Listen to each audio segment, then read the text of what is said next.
but we are going to go over Lori's statement that she made in court at her sentencing. We're just going to talk about part of it, not the whole thing probably, but yeah, some things that are really disturbing. And well, let's get into it. In John chapter 8, verse 7, Jesus says, "He that is without sin among you, let him first cast a stone at her." Then in verse 15, Jesus says, "Ye judge after the flesh, I judge no man. And yet if I judge, my judgment is true." Jesus would have the right to judge, and I don't think that he would be okay with killing small children. Just, throwing that out there. I think he would agree that someone who has killed children and a grown woman, a mother, would need to be held accountable. This is apples and oranges. This is not the case of the woman taken in adultery. This is also not anybody saying that they're without sin. Jesus understands me. Yes, Jesus does know her. Yep. Yeah, Jesus understands her. I don't think that's going to play in her favor the way she thinks it will. I think Jesus will be like, you don't have a conscience. You are cruel. You did bad things. I know your heart, and you didn't do these things out of love.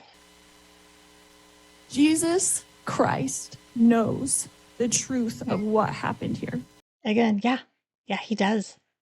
Christ knows, and that's not going to work out well for you, Lori. Was murdered in this case.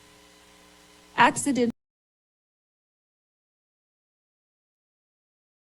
That's the thing that absolutely blew my mind when you first heard that, and then she starts listing off these things. So you'll probably remember this.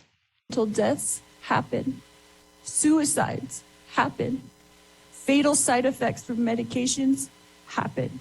So if you saw the interview that Colby did with Lori just recently, when she reveals what quote unquote really happened, those are the three deaths. She claims that accidental death was JJ at Tylee's hands, and then this taking her own life was Tylee because she felt guilty, although Lori admits that she thought maybe it was her fault because, Tylee was mad at her. And in fact, in that interview, and I don't mention this in my video about it, but she does say that, supposedly, that Tylee and JJ came and appeared to her shortly after their deaths and said, "Mom, it's not your fault." And that Tylee apologized for being a brat. Now,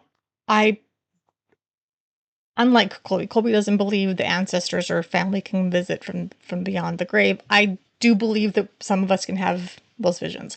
I never have myself, but I have family members who have had those types of things, and nothing creepy or whatever, but sometimes just very comforting situations.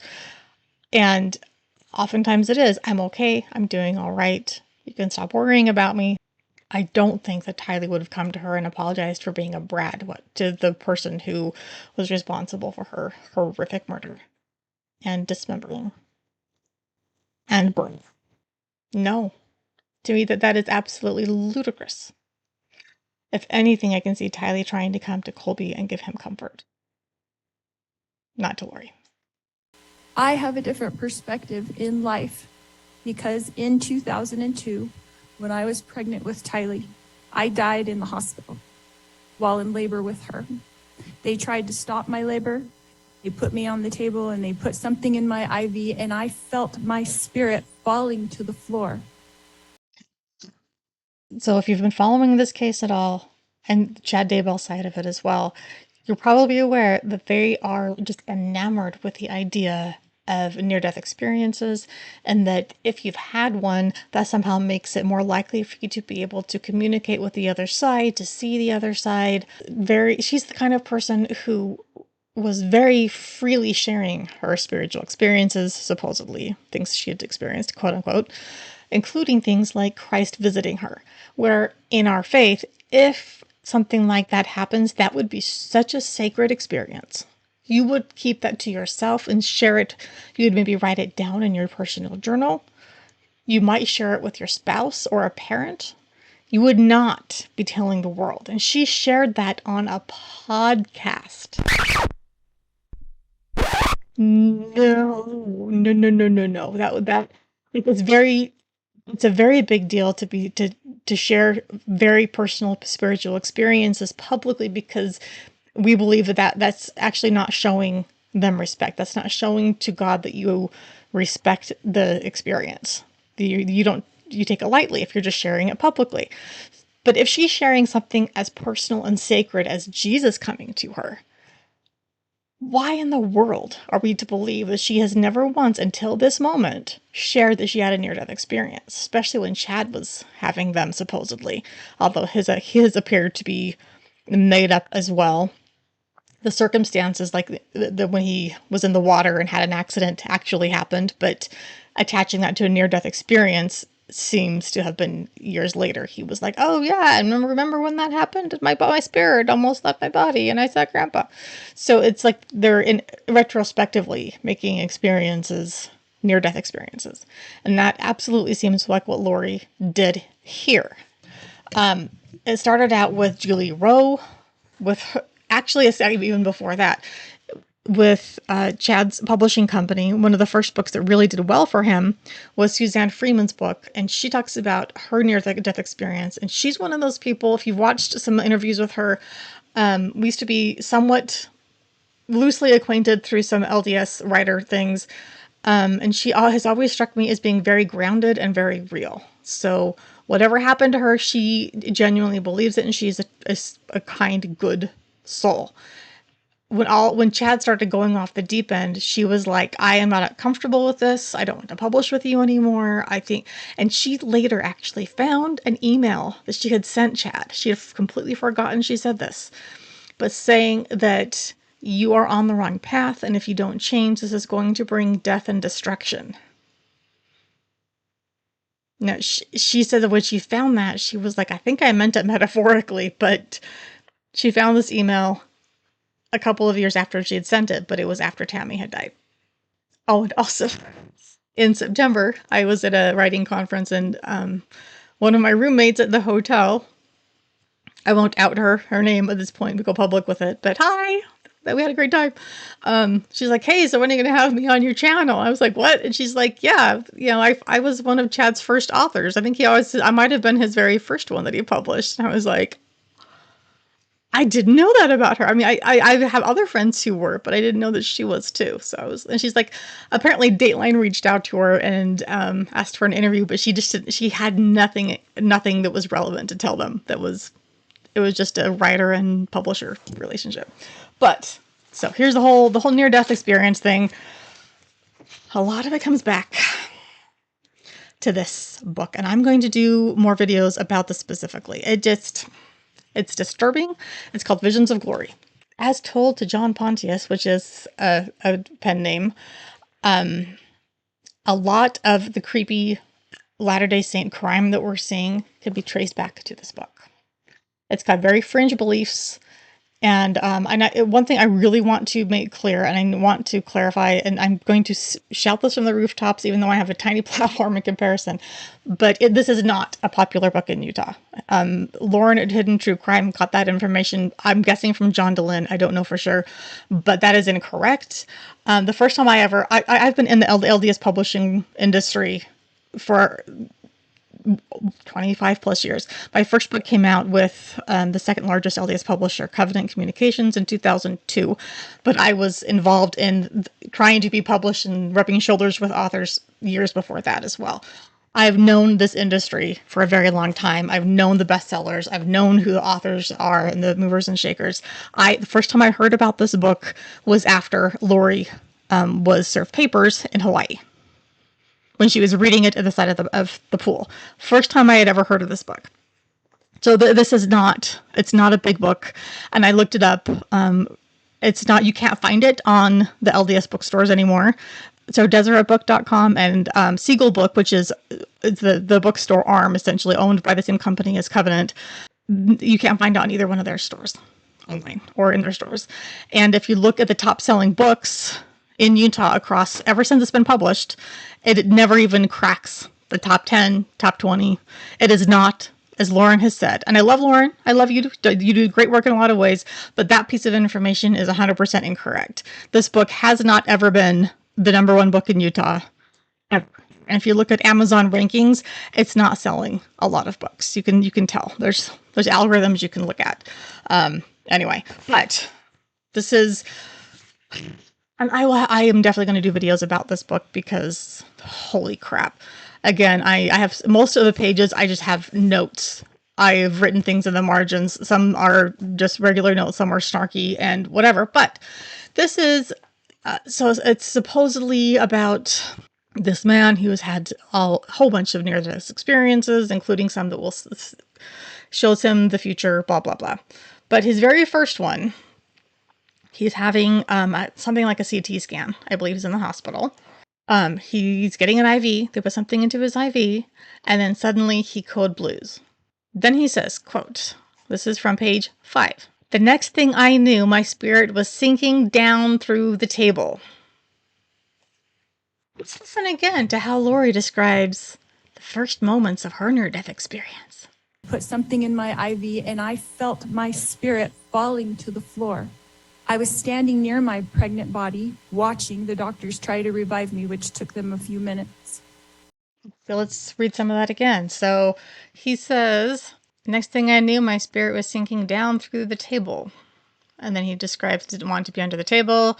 And then he's standing by his hospital bed and says, immediately people assembled to try to revive me.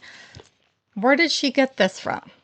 Gee, I wonder. All I can say is that the guy that this is about, and I'll go into more detail there, and the guy who actually wrote it, they have blood on their hands. I think the intention was not bad, but again, this goes back to how we do not believe in sharing spiritual, sacred experiences beyond your own sphere. When it's meant for you, you don't share it publicly. The guy that this is about, he is, in the book even, he admits that he had a good friend who was an apostle who has been confirmed to be Elder Neil A. Maxwell. He's deceased, but he was one of my favorites back in the day. I guess they lived in the same congregation, and he would share these things with him, and Elder Maxwell would tell him, these are just for you.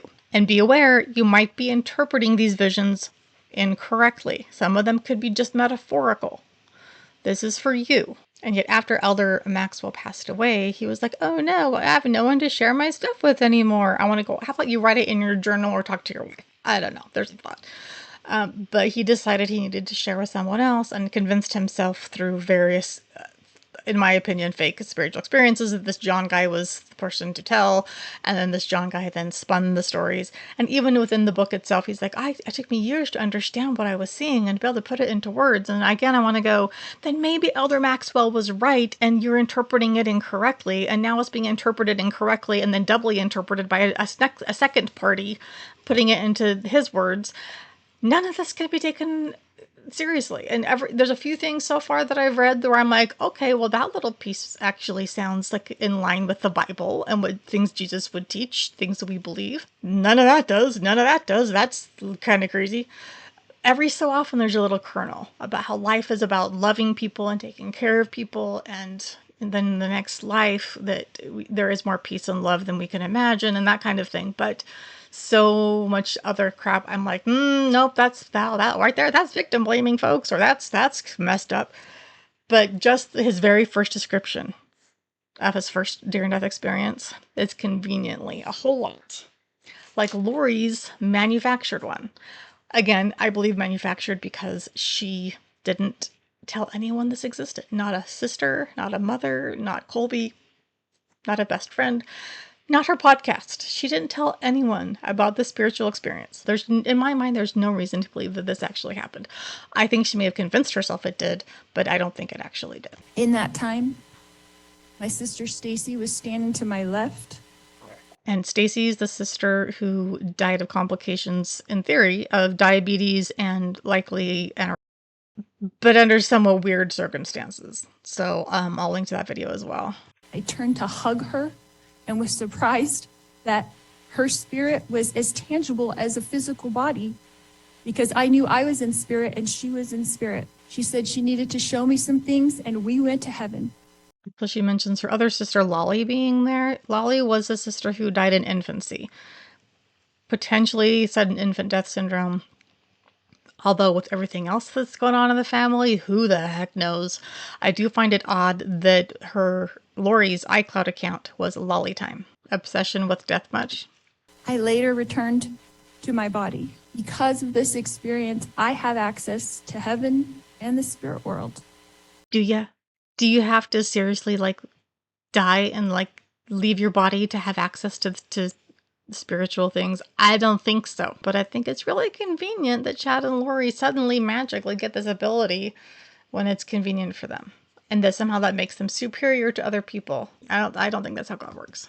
Since then, I have had many communications from people now living in heaven, including my children, Tylee Ashlyn and Joshua Jackson, my sisters, Stacy and Lolly, my aunts and my uncles, and my grandparents. I have had many communications with Jesus Christ, the Savior of this world, and our heavenly parents. I have had many angelic visitors have come and communicated with me and even manifested themselves to me because of these communications. I'm curious, not only is that just sacrilegious and blasphemous to me, but I'm trying to figure out how she distinguishes between visiting her and then manifesting themselves to her. So on some level, does she think that a visitation is one that she can just feel, and a manifestation is one where she can see it? I'm curious as to how that almost feels like she makes a distinction there. I know for a fact that my children are happy and busy in the spirit world. They could be. Because of my communications with my friend Tammy Daybell. And that one right there pissed me off. I'm sure it did for anyone who watched it when it happened a year ago. I mean, just how dare you have an affair with her husband, conspire to kill her, cover it up, marry him a couple weeks later, and then have the audacity to call her your friend? There's a special kind of sociopathy and evil here. And it's not the people prosecuting. Lori, the call's coming from inside the house, inside your head. I know that she is also very happy and extremely busy. I have always mourned the loss of my loved ones, and I have lost many in this mortal world. Yeah, I'm sure she's really mourning the death of Charles and the death of her previous husband. She talked about how she wanted to kill him. That's on tape. So yeah, I'm sure you really, really mourned his death and Charles's death. Oh yeah, you poor thing. I'm one of those who thinks she had something to do with Joe's death, and clearly had something to do with Charles's. I know them more than most people. I know where they are now and what they're doing. I know how wonderful heaven is, and I'm homesick for it every single day. I know we all lived in heaven before we were born on earth, and we were all adult spirits in the heavenly realm. We chose to come to earth as mortals. Heaven is more wonderful than you can possibly imagine. I do not fear death, but I look forward to it. I did not want to return to my body when I was out of it. Even though my son Colby, who I adored more than anything, was only 6 years old at the time, and I was about to give birth to this new baby girl that I wanted so badly. I was a young mother, and you would think I wouldn't want to leave my children, but as I stood in heaven, I did not want to go back. I thought they would be fine. Which is the kind of thing she's read from many other near-death experiences. That's a common theme. She's not original in the slightest. Kind of like how Chad's a crappy, non-creative person himself. Same thing. Without me, because I was peaceful and I was happy and I was home. But then I was told by Jesus that I needed to go back and complete things that I had covenanted or promised to do before I was born. This caused me a lot of distress because I knew heaven was my real home, and I only wanted to be there. I was free from pain, emotional and physical. But then I was shown how I would help my children and others in the future. So ultimately, I did agree to go back to my body. Look at her body language. Her legs are extended under the table and they're crossed at the ankles. And she stays that way basically the entire time. That's pretty casual for someone who is reading a statement about her sentencing and the death of 3 people that she has been convicted of. It's like she has no conscience. She's not worried. She's acting all emotional. I'm not seeing any emotion at all. This doesn't seem like there's any stress. She's not alert. She's just kind of sitting there relaxed with her ankles crossed. It's odd to me. Tylee has visited me. She is happy and very busy. Tylee is free now from all the pains of her life. Tylee suffered horrible physical pain her whole life. I sat with Tylee in the hospital year after year after year while she screamed in pain when the morphine wasn't even enough to take away the pain of her pancreatitis. I sat there while she cried and I held back her hair while she threw up. And I am the only person on this earth who knows how much Tylee suffered in her life. I am wondering, though, how much she thinks she actually understands. Because Lori doesn't seem to have any empathy or understanding or like theory of mind, understanding how other people think. I don't know. It seems like an odd thing to be a chronic, ongoing thing for someone so young. And also, I love Judge Boyce here. He just looks like he's trying to be very neutral, but he looks like he's just sick of her. She had pain every single day. She never felt good. Her body did not work right. And I don't know if that was from complications from me dying while she was being born or something else, but she... I do wonder. I mean, she talks about how, she never felt good ever. Does she think that Tylee's better off dead then? Why did she think Tylee was such a brat? If she was in chronic pain, you think she would have given her a little bit of a pass? I don't know. And then also, again, for body language, her little foot is just like bouncing periodically. That doesn't look emotional or upset. She had a very difficult life. She was sexually abused by her own biological father since she was 3 years old. And that's something that has been challenged, and Joe's sister has shown that there were actually investigations into those claims, and they don't appear to have merit. Don't know. I mean, Colby did say it happened in one of the, I think it was the Netflix show, but at the same time, this is way before, I think it was even before that they were even arrested, or maybe, but it was before the trials anyway. It wouldn't surprise me if she had even convinced him that something had happened to him, and that he was going along with it, because when you've got a narcissistic mother, you do whatever you can to keep the peace. And if she convinced him on some level it had happened to him too, who knows? But I would not put it past Lori to have made up the stuff and convinced her children that happened didn't. And she was forced by family court to go visit him for 10 years against her will. I fought for her in court. I protected her. I tried to protect her with my whole life. I tried to protect her. I worried about her every single day. Tylee had to get her GED because she couldn't go to school every day because she never felt good. She felt sick. Nobody knows this because Tylee, like myself, tries to put on a good front, tries to be a happy person, tries to have hope in life, tries to know that she's here for a purpose and that she has an eternal purpose to be on this earth.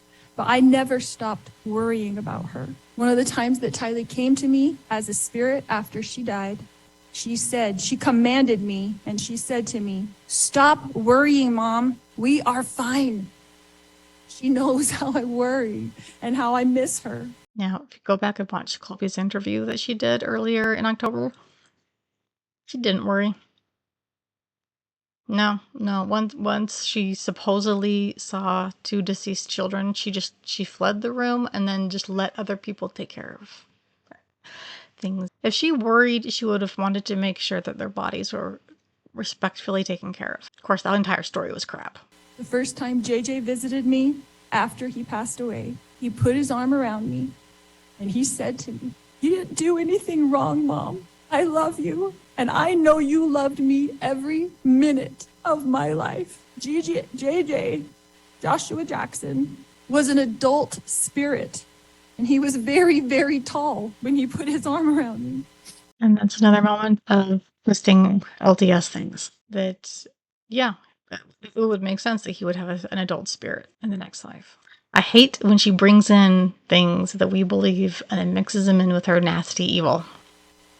He is busy. He is engaged. He has jobs that he does there, and he is happy where he is. His life was short, but JJ's life was meaningful. JJ was a wonderful person and touched the lives of everyone, and I adored him every minute of his life. I will say that she's right on one thing where JJ and Tylee's lives had meaning. They have touched more lives now because of the horrific things of their mother than they probably would have otherwise, and that is a tragedy. Hopefully it means that there will be better laws moving forward. Hopefully it brings awareness to these types of crimes and maybe will prevent them in the future. It shines light on situations of extreme religiosity. Hopefully some good can come out of these horrific tragedies. No thanks to Lori. Friend Tammy Daybell has visited me on several occasions. She came to bring me peace and comfort, and I know that she is extremely busy helping her family, especially her children and grandchildren. And I have a great love for Tammy. My beautiful children, Tylee Ashlyn and Joshua Jackson, rest safely this day in the arms of Jesus. My wonderful friend Tammy Daybell rests safely this day in the arms of Jesus, and I look forward to the day mixing when we are all goodness reunited, and evil. and I too will rest with them in the arms. She's seriously thinking she's going to someday be rest with them. How is that going to work when she supposedly has all these extra lives to live, and then she's actually married to Chad and all this other? Not how it works, Lori. Jesus. It's disgusting. It pisses me off, and it's been well over a year, and I'm watching it again. Ooh, man. I do think she believes a lot of this crap. I think she's convinced herself. Listening to it this time, I really do think that she makes a distinction between a visitation and a manifestation.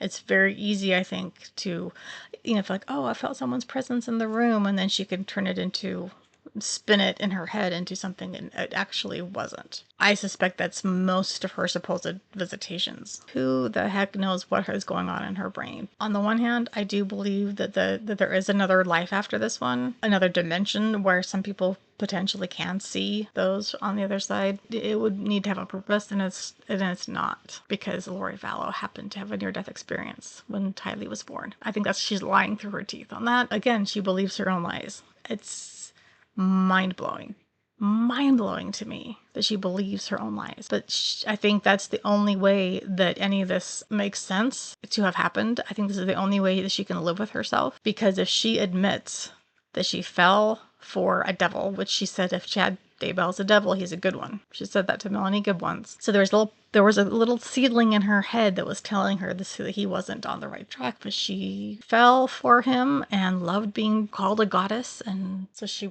let herself be led away by this horrible human, and then turned into someone like that. Some level, she can't live with the idea that she is complicit in all of this. Not that it would mean that she would feel guilty, because I don't think she has a conscience enough for that. But I think she is so narcissistic that she can't bear the idea of being less than. She has to see herself as a goddess, as more righteous and better than other people. And so she has to be the best mother and the best one, the best. She's so righteous, and so angels come to her and Jesus comes to her. The idea that she could be complicit in the murders of her children and of Tammy Daybell doesn't fit with that image, and it would shatter her identity. So she hangs on to these delusions of grandeur. Let me know what you think. This is some heavy stuff, and it's been going on for years, guys. The kids went missing in 2019. It's been a long time, and it's not over. Lori's trial has yet to begin in Arizona for Charles's murder and the attempted murder of Brandon Boudreaux.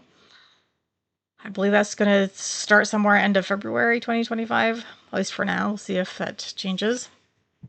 And I'll be watching, and I'll be reporting on that too, because yes, she has 3 consecutive life terms for the other murders in Idaho, but she needs to be held accountable for her crimes in Arizona as well. Charles and Brandon deserve justice. And I do hope that someday the case against her for Joe's death will be reopened as well. Let me know what you think about Stacy's death, if you know anything about that, about Joe. What do you think is going to happen in the next trial? What do you think about her statements here? It's kind of nuts. And what cases do you want me to talk about in the future? I'll probably pick some things based on what people leave in the comments, so let me know. In the meantime, I'm going to go grab a spoonful of Nutella or something, because my blood sugar's going down and this has been pretty heavy. So go get yourself something sweet.